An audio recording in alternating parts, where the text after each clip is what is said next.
ka faɗa rami. Yanzu muke karanta aya Allah ke gaya wa annabi sallallahu alaihi wasallam khudhul afwa wa amur bil urfi wa arid anil jahilin. Hanyar cin nasara kenan, afwa, ka faɗi gaskiya, ka yi al'umarni da almari, sannan kuma ka kau da kanka daga jahilai. To ita yanzu yadda gwamnati ke tafiya maganar jahilan ake bi, jahili. Wani kwanan nake watsa wani abu nake karantawa, president waye a gefen shi mutum mai hankali ma, mutumin mutane, kun gane nake nufi mutumin mutane waye, to kenan ya zama prisoner, ba mai ga mai gaskiya ya ji. A gaya mu wanda ke kusa da shi mai hankali, sai hukuncin jahilai. manzo Allah sallallahu alaihi wasallam yace aqilu dhawil hayat atharatihim illa alhudud. In mutuna da girma da daraja yayi kuskure, aqiluhu, ku yafe mishi. Amma haddi ne na Allah, to wannan ba ya fiya, domin Allah ne ya ce ayi. Wannan nasihar manzon Allah sallallahu alaihi wasallam tana da muhimmanci a cikin al'umma. Je nake muku magana, in fada ya barke tsakanin mu fa sai duk kowa ya mutu, domin babu wani mai mutunci, mai daraja, mai girma da zai zo ya ce musu kai ku tsaya, babu shi. In kai malami ne da ka fara magana ce a kana bangaren can, shikenan kai kuma ga wasu malaman su kuma suna daya bangaren. In hakimi ne ko mai sarki kana wannan bangaren ko suna wannan bangaren. In mai kuɗi ne, mutane sai su zama mai kashi biyu, suna ta yaƙi su sai sun kashe kansu. In muna yaƙi ba kyau abun. Yanzu nan nake fitowa aka nuna mun hoton tsohon gwamnan Kaduna, an sa shi EFCC ya riƙe kati wai shi offense ya yi laifi fi sabilillah. Wannan kuskure ne, dole mu gaya musu gaskiya. Ya yi kuskure, offense. Kun san ma da wani abu da ya ga abun ya ƙi yadda ɗauke shi a nuna shi yana faɗa da su, ba komai bai yi ma laifi ba. Waye ƙaton banza zai sa ka rika takarda a yi offense, ko tuke cewa offense. Kusan gaya muku wani abu, kudu fa sun riga sun yi bye-bye fa da wannan gwamnati, sun riga sun yi bye-bye da ita fa. Ku da kawai daƙiƙan mutane. Domin me? Demokrasi din ma ba a yi. Demokrasin ba a yi, domin mutum na da haƙƙi. Umar radiyallahu anhu wata rana ya tsallaka gidajen mutane ya same suna shan giya. Shan giya kuma haramun ne, kuma yana da haddi, amma ya tsallako ta kame da katanga. Suka ce kai amirul mu'minin, zai ma abuge suke. To Allah ya ce wa'atul buyuta min abwabiha, kai kuma ka tsallako. Sai ce kun fi ni gaskiya, sai fitar kofar.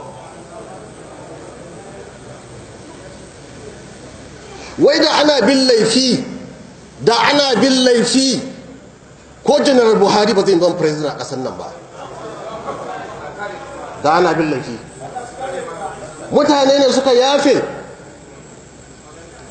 Ta ai babana ne, ɗan uwana ne, yau ku Shagari, a zo a sa shi a skeli da Shagari a ga waye ci kuɗin gwamnati.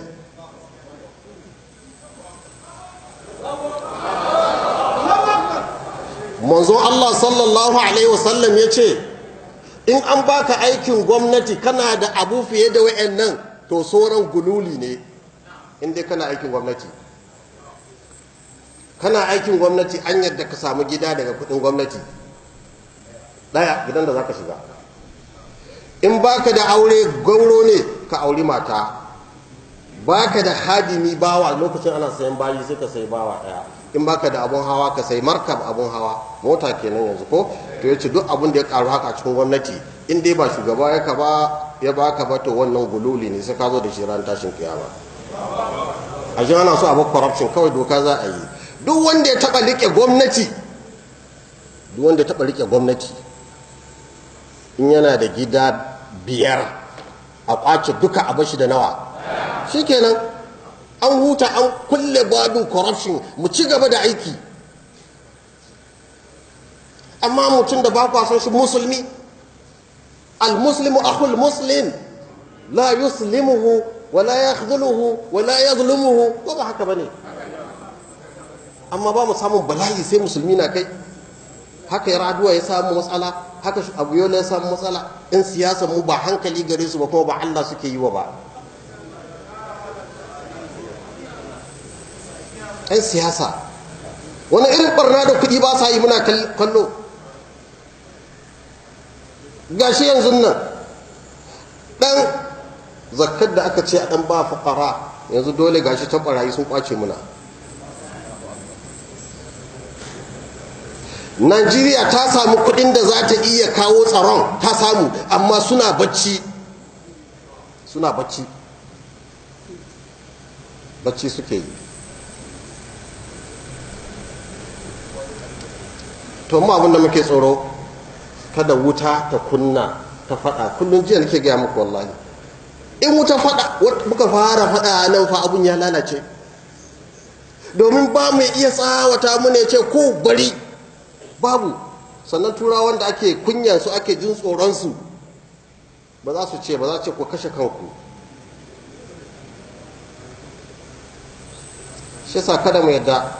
Shi kuma wannan Allah ya ɗauki wannan musiba ce Allah ya kawo, amma kada ya damu kam wanda aka kulle kuma ya zo ya sake zauna kan kujera. So nawa